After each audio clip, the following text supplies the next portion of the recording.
बिस्मिल्लाहिर्रहमानिर्रहीम। अस्सलाम वालेकुम नाज़रीन, मैं हूँ आमशरी आरिफ हमीद भट्टी, आज लाहौर से मुख्तलिफ ख़बरों के साथ। नाज़रीन, कुरान पाक में वाशिगाफ लफ्ज़ों में वादिया है अहद वादा। वादा कुरान पाक का में ये वादिया है अहद वादा, पूरा करो, अहद वादा पूरा करो। इसके इसलिए कि अहद के बारे में क़यामत के दिन, अहद के बारे में क़यामत के दिन पूछा जाएगा। ये कुरान पाक में है।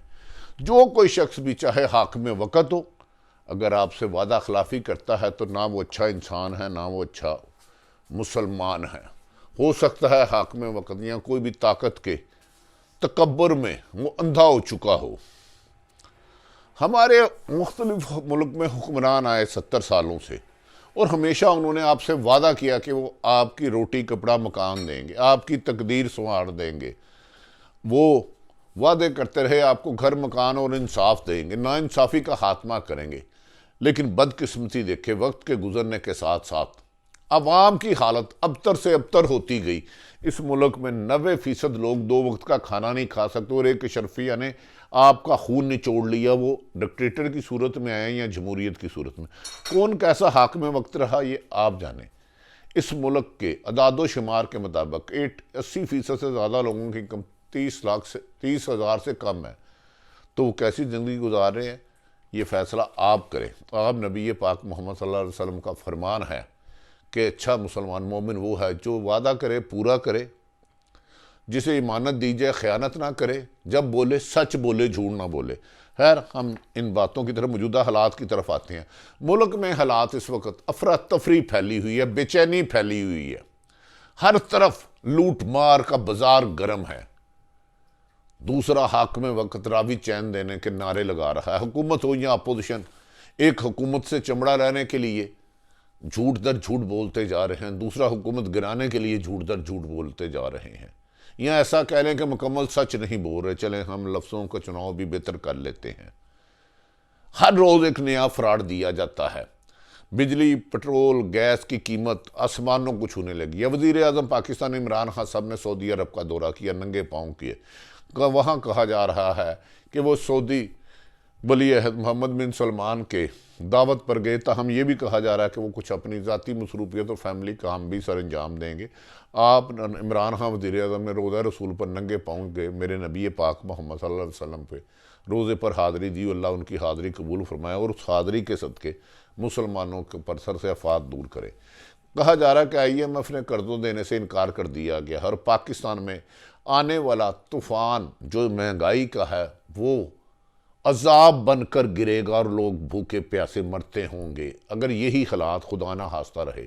वज़ीर आज़म इमरान खान वहाँ मोहम्मद बिन सलमान से मुलाकात में आसान कसायत पर तेल लेने की गुजारिश करेंगे और अरबों रुपए के कर्जे आसान कसायत पर लेने की कोशिश करेंगे, क्योंकि IMF की रिफ्यूज़ होने की वजह से पाकिस्तान में जो महंगाई का तूफ़ान आने वाला है उससे मिडिल क्लास गरीब आदमी तो नहीं, अपर क्लास की भी चीज़ें निकल जाएंगी। पेट्रोल आपकी तसव्वुर से ज़्यादा कहा जा रहा है 160-170 रुपये लीटर जाएगा। बिजली की कीमत मज़ीद 20 रुपये बढ़ेगी।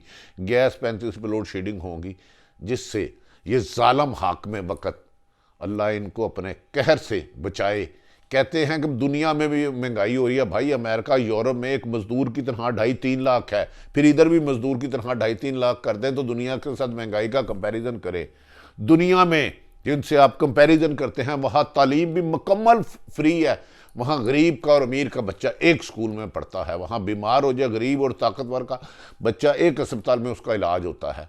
पहले सहूलतें तो दो, मिसालें उनकी देते हो और आप याशियों वाली ज़िंदगी गुजारते हो। वहाँ तो कोई हाकिम वक़्त की कोई बात झूठी साबित हो जाए तो उसी वक्त इस्तीफ़ा दे देता है। लेकिन आपके झूठों के अंबार लगे हुए हैं तमाम हुक्मरानों के। लेकिन शर्मिंदा होने की बजाय आप अवाम को ज़ेर करने की कोशिश करते हो। मीडिया को अमलन आपने कैद कर दिया है। वज़ीर आज़म इमरान खान से नाज़रीन 2018 से पहले बहुत सारी उम्मीदें थी, वो पूरी हुई कि नहीं हुई इसका फ़ैसला आप करें। वज़ीर आज़म इमरान खान का कहना है कि वहाँ से वो कामयाब दौरा करके उड़ेंगे और वहाँ से सऊदी अरब से अचानक साथ पर तेल लेंगे। क्या सऊदी अरब से वादा वापसी पर वज़ीर आज़म पाकिस्तान के लिए खुशखबरी सुनाएंगे? इसके लिए 22 करोड़ अवाम मुंतज़र है। क्यों? अगर इस मौके पर सऊदी अरब ने पाकिस्तान को इंसान साथ पर तेल ना दिया और पाकिस्तान के उधर लेबर कोटा या बिजनेस कोटे में लोगों को ना बुलाया, तो आने वाला वक्त गुजरे वक्त से खुदा ना खास्ता अल्लाह ना करे ज़्यादा बुरा हो सकता है, क्योंकि बिजली की बढ़ती हुई कीमत, पेट्रोल की, गैस की, रोज़मर्रा की अशिया एक तूफ़ान है।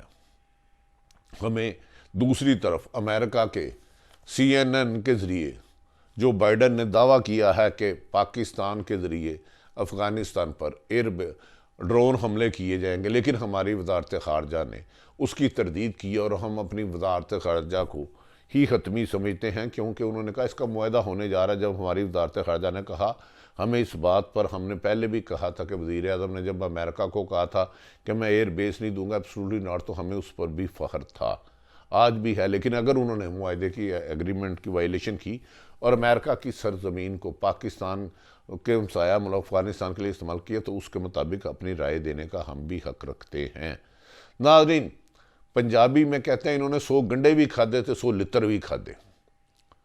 बड़ी मिसाल है, एक बंदा कहता गंडे खाने हैं या लितर खाने हैं, वो कहता नहीं नहीं मैं बड़ा चौधरी हूँ, मैं गंडे खा लेता हूँ, चित्तर नहीं खाते। लेकिन उन्होंने गंडे भी खाए थे। रसालत मार्च, तरीके लब्बैक का रसालत मार्च शुरू हुआ, पहले इन्होंने मुज़ाकरात उनसे नहीं किए। उन्होंने कहा कि साद रिजवी को नहीं छोड़ूंगा, जबकि 4 दफ़ा सुप्रीम कोर्ट और हाई कोर्ट इसके आर्डर दे चुकी है। इनकी हाई कोर्ट की परवाह नहीं की, हकामात को हवा में फेंक दिया। शेख रशीद वो जो है, क्या कहते हैं कि वो पेशन गोइयों वाला बाबा, झूठ के अलमदार साहब, हमेशा कहते हैं ये होगा ये होगा। दुबई मैच देखने चले गए, लाहौर से जब निकले, पुलिस का खून है या तरीके लब्बैक का खून हमारा है, हमारे पाकिस्तान का है, हमारी आवाम का है। इसके ज़िम्मेदार पंजाब हुकूमत है और वज़ीर आला पंजाब साहब, आप इससे नहीं बचेंगे। इस दफ़ा तो बच जाएंगे। रोज़े शर वाले दिन आपको कोई बड़ी छुपी हुई हस्ती नहीं मचाएगी जिसकी वजह से आप वज़ीर आला बने, और वो वक्त आने वाला है, वो वक्त अब दूर नहीं रहा। तरीके लब्बैक के साथ रिजवी को रिहा नहीं किया गया, उन पर तशद्दुद किया गया, मुज़ाकरात नहीं किए, उन्हें एंगेज नहीं किया गया। लाहौर में दुनिया जहाँ की रुकावटें डाली, हज़ारों आपने शेलिंग की, लाठी चार्ज किया, दुनिया का लेटेस्ट सामान लगाया, हर 10 कदम पर आपने रुकावटें खड़ी की, लेकिन रसालत मार्च, आशिक रसूल ने हर रुकावट तोड़ी और रेज़ा रेज़ा कर दी, और इस वक्त मरीद के पहुँचे। फिर हुकूमत को जाग आई, 100 गंडे तो खा लिए, 100 लितर का क्या करें। शेख रशीद साहब को, वज़ीर दाखिला को, क्योंकि पंजाब में तो इतनी सक्कत ही नहीं, कोई इतना कोई लीडर है ही नहीं कि जो इनसे मुज़ाकरात कर सके। इमरान खां अकेला क्या करे, इन नहलों में वो घिर गया। इमरान खां साहब के हुक्म पर शेख रशीद वापस आए, क्योंकि पंजाब हुकूमत टोटल क्लैप्स कर चुकी थी, इनकी बात ही नहीं कोई सुन रहा था। इनकी लातदाद लाहौर से लेके पिंडी तक सड़कों में खंदकें खोदी गई, अंदाजा करें खंदके, और हज़ारों कंटेनर खड़े करके पूरे पाकिस्तान पंजाब को चौक कर दिया, ज़िंदगी अजाब कर दी। बीमार एम्बुलेंसों पे ख़राब हो रहे हैं, ख़वातीन बच्चे जलील हो रहे हैं, रुसवा हो रहे हैं, लेकिन रावी सब चैन लिख रहा है हाकिम वक्त। संग दिली की इंतहा है इसकी, लेकिन इनको पूछने वाला कोई नहीं। वज़ीर आला पंजाब समझते हैं कि वो किसी बड़ी अहम तरीन शख्सियत की सिफारिश पर आया, उन्हें हलाक हो नहीं सकता। वो चाहे पंजाब फार सेल कर दें, चाहे तबाह कर दें, चाहे तहरीक लब्बैक के लोग शहीद हो या मेरे पुलिस वाले भाई शहीद हो, खून तो हमारा गया ना, लेकिन बदकिस्मती नहीं। नाज़रीन, इसी तरह कहा जा रहा है, फिर आए और रात मुज़ाकरत शुरू कर दी। शेख रशीद ना मालूम भाई, मलाम सबको मालूम पता है कहाँ आपने किया, क्या झूठ फराड करते हो, हर हक में वक्त झूठ बोलता है। जिस जगह से मुज़ाकरत किए गए उसमें वज़ीर दाखिला शेख रशीद, पंजाब के नाहल लोग भी कुछ शामिल थे और कुछ कादर अच्छे लोग भी शामिल थे। मुज़ाकरत शुरू हुए, इस दौरान साद रिजवी को भी वहाँ लाया गया, जिस पर शूरा के तरीके लब्बैक के शूरा के कारकुन हुए। 6 महीने से साद रिजवी को गैर कानूनी तौर पर जेल में रखा गया और अदालतों के हुक्म के बावजूद नहीं रखा गया। अब एंड पे हुकूमत दावा कर रही है, तहरीक लब्बैक नहीं, कि 2 दिन बाद PM साहब जब वापिस आएंगे उम्रे से, PM साहब वज़ीर आज़म साहब वापिस आएंगे तो फिर फैसला करेंगे। उनके मुतालबात हैं साद रिजवी को रिहा किया जाए, जितने झूठे मुकदमात हैं ख़त्म किए जाएँ, 4 शेड्यूल से नाम निकाला जाए, ये सब मुतालबात है। और सैकड़ों कारकुन या हज़ारों कारकुन जो गिरफ्तार किए गए हैं, बदतरीन तशद्दुद के साथ उन सबको रिहा किया जाए। नाज़रीन, इन्होंने बड़े बड़े 40 फुट 45 फुट कंटेनर लगाए, लेकिन आशिक़ रसूल ने उठा के मारा। हाँ, जहाँ जहाँ तरीक़े लब्बैक के कारकुनों ने अगर पुरतशद्दद मुज़ाहरा किया वो गलत किया, क्योंकि आशिक़ रसूल इंसान को तकलीफ़ नहीं दे सकता।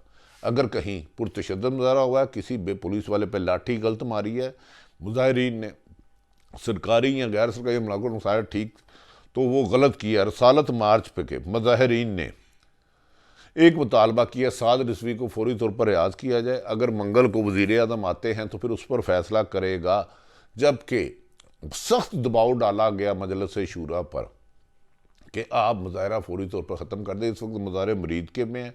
उन्होंने एक वादा किया, ना पत्थर मारेंगे, ना लाठी मारेंगे, ना किसी करेंगे, लेकिन उस वक्त मुज़ाकरात कामयाब होंगे जब साद रिजवी को रिहा किया जाएगा और वो आके स्टेज पर बात करेंगे।